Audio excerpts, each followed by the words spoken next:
The lights are blinding. The music is loud. The clock is ticking down on the round. Steve's smile is mid-air, a joke hanging on his lips, and then it dies. A contestant's answer falters. The studio audience laughs on autopilot, but Steve doesn't. His eyes have already moved past the podium, past the bright scoreboard, past the cameras, toward a small boy in the second row, pale under the studio lights, an oxygen tube tracing his cheeks like a fragile wire. Next to him, an elderly grandmother squeezes his hand so tightly her knuckles are white. On the opposite side of the studio, a woman in black clutches a folded photo to her chest, her eyes already shining with unshed tears.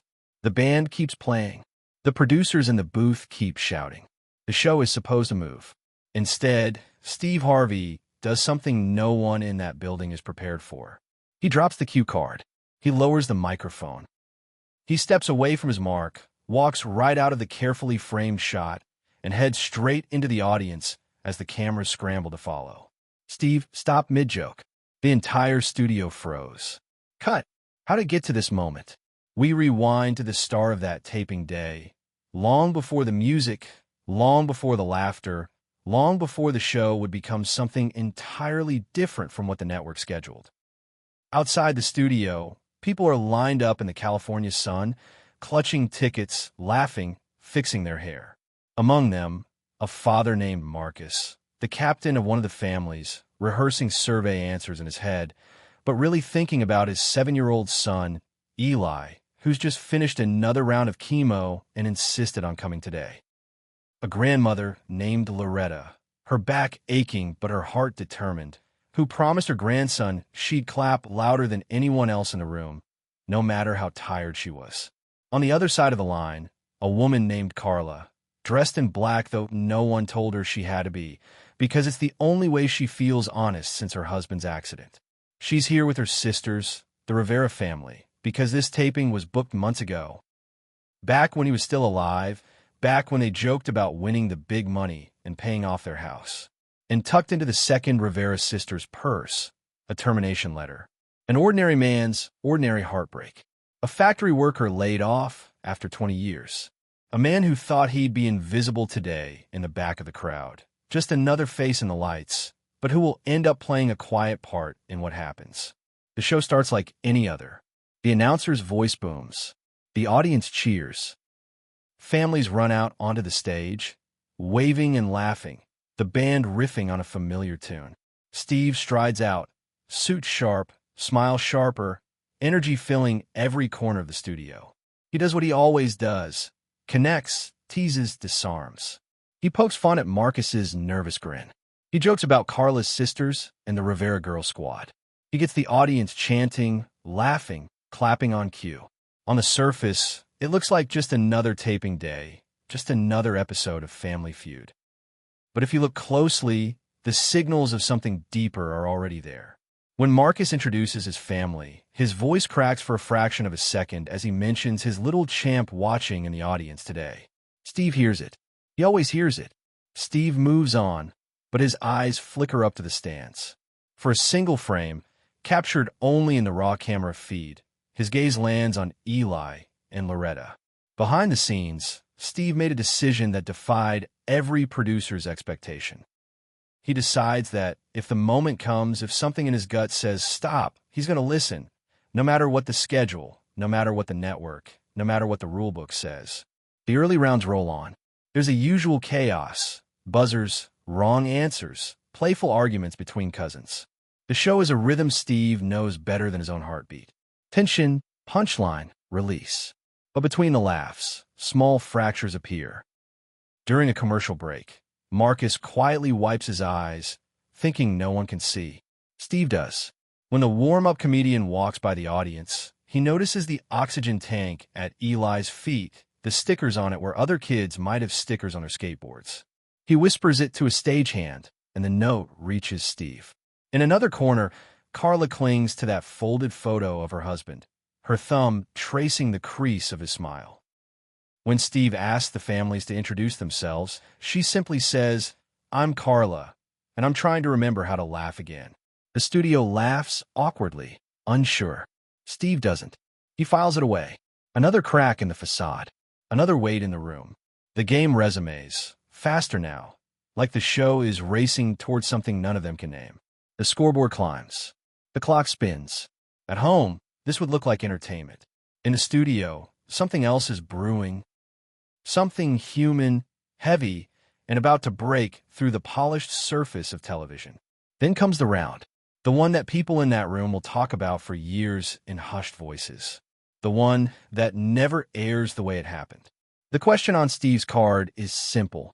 Name something you wish you could say to someone you lost. The entire room exhales at once. Marcus grips the podium. Carla's fingers tighten around the photo.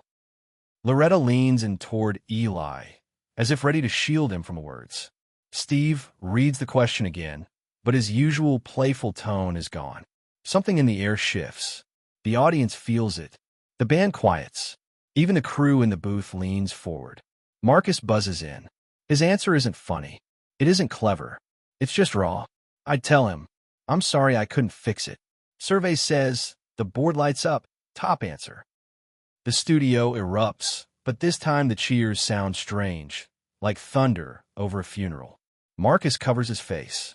Steve instinctively reaches out, resting a hand on his shoulder, a simple gesture that lingers a second too long for television comfort. They move through the round, but the answers keep pulling them deeper into places no game show is supposed to go. I'd say I miss your laugh. I'd say I forgive you. I'd say thank you. Each time, the board lights up. Each time, another stitch comes loose in the show's clean format. Then it's Carla's turn. Her hand trembles on the buzzer. Steve sees the photo she's holding. It's her husband, smiling next to a Family Feud ticket. She tries to answer. Her voice breaks. I'd tell him. I came anyway.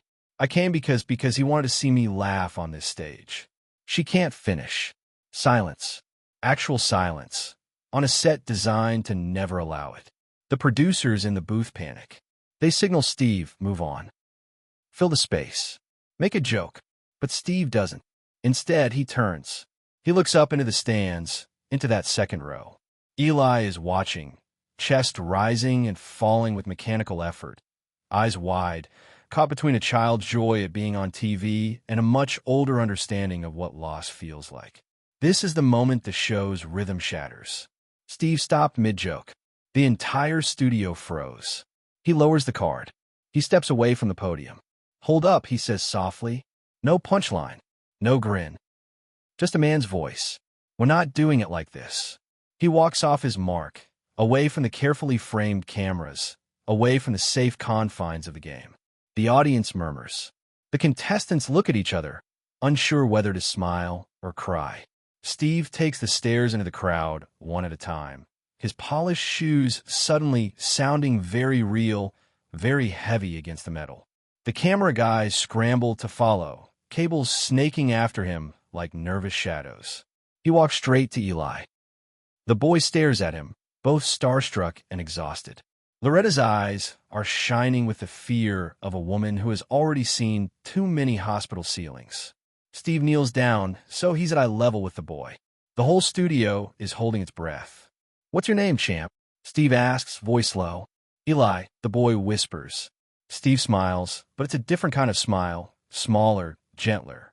Eli, you look like the bravest man in this room. The crowd murmurs in agreement, a wave of soft affirmations rolling through the seats. Steve glances back toward the stage, where the families are waiting, where the rules and the format and the timing all scream at him to hurry, to keep the machine moving. Instead, he reaches up and starts unbuttoning his jacket. This isn't a bit. No music cue. No rehearsal. He shrugs off the tailored fabric, the TV armor he wears every show, and drapes it carefully around Eli's shoulders. On this stage, in this moment, the jacket stops being part of the costume and becomes something else entirely, a shield, a promise, a symbol. Listen to me, Steve says, his microphone now picking up every quiet word from millions who will one day see a carefully edited version of this moment. When you wear this, you're not just some kid in the audience. You're the man of the show. Loretta starts to cry. Not a delicate tear, but a full body release, decades of strength finally cracking. The producers are in his ear, insisting he wrap it up, get back to the podium, restore the format. But Steve has already crossed a line he never intends to uncross. He turns back toward the stage. "Y'all give Eli some love," he says. The audience leaps to its feet, cheering, clapping, some people crying openly now. Even the opposing family, the Riveras, leave their spots in motion for Eli and Loretta to come closer. And then Steve does something else that no one expects. He calls out, "Carla, bring that picture down here." Carla clutches the photo of her husband like it might disintegrate if she lets go. She walks down, each step a small act of courage. She reaches Steve, Eli, and Loretta in the aisle between the seats. The camera tries to find an angle that can contain all of them.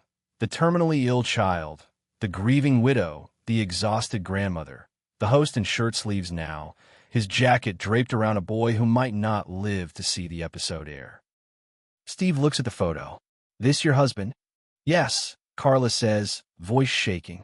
"This was his dream, to see our family up there, to see me laugh again." Steve nods slowly. "Then we're going to do something for him today.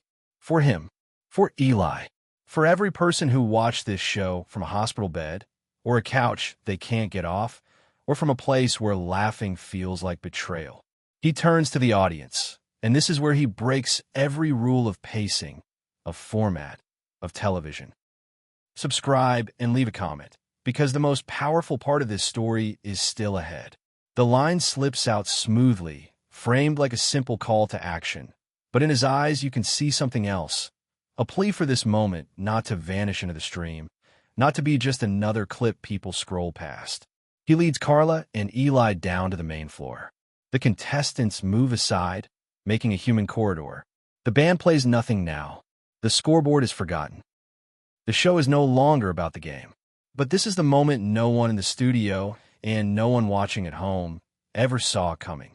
Steve walks them to the center of the stage. He takes Carla's husband's photo and sets it gently on the Family Feud podium, right where the survey questions usually go. Beside it, he adjusts his empty jacket hanging on Eli's shoulders, the sleeves too long, the shoulders too wide. Today, Steve says, this is what we're playing for. He looks at Marcus, at the Jackson family. "You said you'd tell the person you lost you were sorry. You couldn't fix it." Marcus nods, tears streaming openly now. Steve turns to the Rivera family. "And you said you came because he wanted you to laugh on this stage." Carla nods, clutching the side of the podium. "So here's the deal," Steve says, voice steady. "We're going to finish this game, but I don't care who wins the money. I don't care which family name goes up on that board. At the end of the day, he gestures to Eli, to the photo, to Loretta, is what's going to matter." He glances up at the audience, his eyes sweeping the faces. The laid-off factory worker shifting in his seat, the young couple holding hands, the middle-aged man who hasn't told anyone he just got his own diagnosis. I need every single one of y'all to remember something. You think you're just watching a show.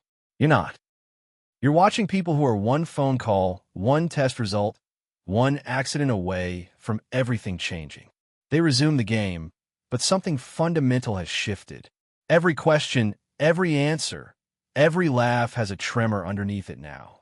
When someone blurts out something ridiculous, the laughter that follows feels like oxygen again, like permission to breathe.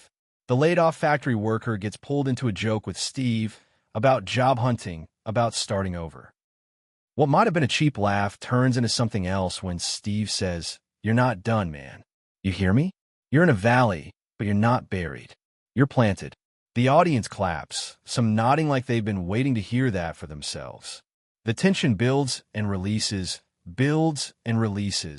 a rhythm of human emotion that goes far beyond game mechanics. There's still cliffhangers, still moments when the score hangs in the balance. But the real stakes are no longer on the scoreboard. They're on the faces of the people on stage and in the seats. Finally, the fast money round ends. Someone technically wins. But when the confetti cannons fail to go off because the producers aren't quite sure whether it's appropriate, Steve just laughs and waves them away. "Leave it," he says. "We don't need fireworks today." Instead, he does something else. He picks up the photo from the podium with both hands, holds it up to the cameras, and says, "This man right here asked for his family to be here. He didn't make it, but they did. And so did this young soldier over here." He motions for Eli and Loretta to join him at center stage. The boy's steps are small, careful, the jacket hanging heavy around him, but the entire studio is cheering him on like he just won a championship. Steve kneels again, microphone in hand. "Eli, my man, I want you to do something for me." The boy looks at him, eyes wide. "When you feel scared or tired, or like the room's too big and you're too small, I want you to hold this jacket and remember that at least once in your life, you were the center of this stage. Not because you were sick, because you were brave enough to show up." He stands and turns to Carla. "And you tell your husband, wherever he's watching from, that we did it. We laughed. We cried. We honored him on this stage. We turned his ticket into a tribute." The entire audience rises. The Jacksons and the Riveras, supposed opponents, step together in a circle around Eli, Carla, and Loretta. Hands reach in, layering over each other, strangers binding themselves together for a few seconds that feel like a lifetime. This is the catharsis. People in the booth are crying. Camera operators are sniffling behind their viewfinders. The band members bow their heads. Steve looks around, imprinting every face, every tear, every shaky smile. He knows television will edit this, trim it, tuck it into a safe runtime. But he also knows something they can't cut, what it does to him. Because after that day, Steve doesn't go back to business as usual. He starts asking different questions in the green room. Not just where y'all from, but how y'all really doing? He makes it a point to find the quiet ones in the back of the audience. The ones with hospital bracelets peeking from their sleeves. The ones holding folded letters or photos. He stops the show more often, even when it means ticking off the people who care about tight schedules and ad breaks. In his dressing room, he hangs a framed photo. A boy in an oversized suit jacket, a grandmother holding on to him like he might float away, a woman in black laughing through her tears, contestants from opposing families with their hands stacked in the middle. Underneath, in small letters, he has engraved, "Some shows are played, some shows are lived." That jacket becomes more than a piece of clothing. Steve never wears it on camera again. It belongs to Eli now. But in his closet, the empty space where it used to hang reminds him, every morning, to walk out on stage as a man first and a host second. And years later, when he tells this story in bits and pieces, on talk shows and interviews, to young comedians and hosts coming up behind him, he doesn't talk about ratings or syndication or fame. He talks about a day when the show stopped, when the rules broke, when a game turned into a living room for the brokenhearted. He talks about a little boy who wore a giant jacket like armor, a grandmother who finally let herself cry in public, a widow who laughed for the first time since the funeral, and a laid-off worker who walked out believing he wasn't buried, just planted. And he remembers that for all the jokes he's told, all the punchlines he's nailed, his real legacy might be this: that on his stage, for however long the cameras rolled, people were allowed to be fully human. So before this story fades into just another clip, another memory, another "you had to be there," hear this, share and subscribe. Make sure this story is never forgotten. Because somewhere, right now, another little boy is watching from a hospital bed. Another grandmother is holding a hand she's terrified to lose. Another family is trying to remember how to laugh after a funeral. And if Steve Harvey has anything to say about it, there will always be room on that stage for them too.